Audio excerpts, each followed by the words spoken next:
હાલો હવે બહારથી આવ્યા ને કલાક થઈ ગઈ, જમી લો એટલે હું નવરી થાવ. આ લગ્ન કર્યા પછી પુરુષોનું પેટ એટલે જ વધી જાય કે બહારથી ખાઈને આયા હોય ને તોય બૈરાના બીકે પાછું ખાવું પડે. તમારું વધી છે, હું જઉં ખાવા, ખાઈ લો તમે. આયો.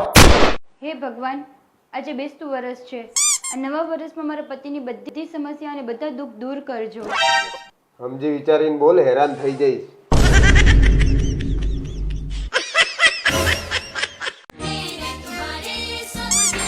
આ દિવાળીમાં તમે બધા છોકરાઓ પહેલા જેમ ફટાકડા કેમ નહીં ફોડતા?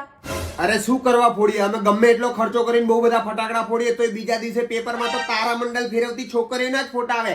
હેપી દિવાળી, હેપી દિવાળી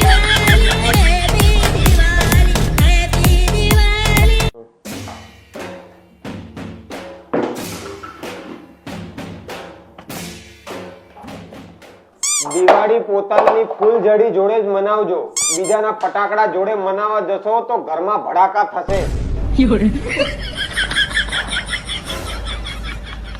નવા વર્ષનો પહેલો દિવસ છે તો આમ થોડા ખુશ થાવ.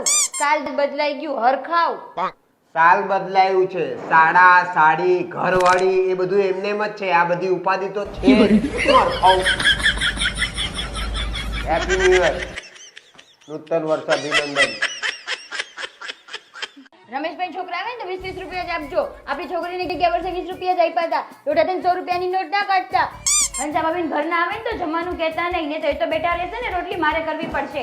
યાર હિસાબ કરીએ તો આપવામાં ગયા 5600 રૂપિયા અને આયા ખાલી 2700 રૂપિયા. આપણે એટલા મોટા થઈ ગયા કે આવક કરતા જાવક વધી ગઈ બેસતા વર્ષમાં. તમને એમને કોઈ પૈસા નહીં આપતું, અમે ત્યાં જઈને વ્યવહાર કરી છે ને એટલે તમને આપે છે. એ કાળુભાઈ ત્યાં કેટલો વ્યવહાર કરવાનો છે આ વખતે આપણે? તમે કે વ્યવહાર કરતા નહીં હો, તમને કશી ખબર નહીં પડતી. વ્યવહાર તો હું જ કરીશ. જોયું ને, કાજુ કતરી રાખવાની ના પાડી હતી ને, બધે ખાલી શું હતું? ચવાણું જ હતું ને. ખોટા પૈસા ગયા ને આપડા. મહેરબાની કરજો હો, આજે તહેવારનો દિવસ બગાડતા નહીં. થોડી શાંતિ રાખો ને, તૈયાર થવા દો મને.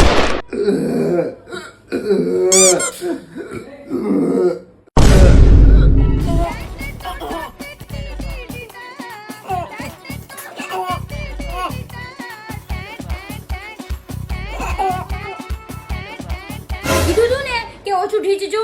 ત્યાં નો હોય એમ નો ભાઈડો એમ મંડી પેડાતા તાઈ. એનાથી ખવડાવતી તમને. સાંભળો તો. હા બોલ બાપા બોલ, તારું તો સાંભળવું આટલા ટાઈમથી બોલ. હું જ્યારે મારા પિયરે જાઉં ત્યારે તમે કેમ કોઈ દિવસ આવતા નથી? મારો નિયમ છે કે જે દુકાનેથી છેતરાઈ ગયા હોય એ દુકાને બીજી વાર જવું નહીં. કશું નહીં.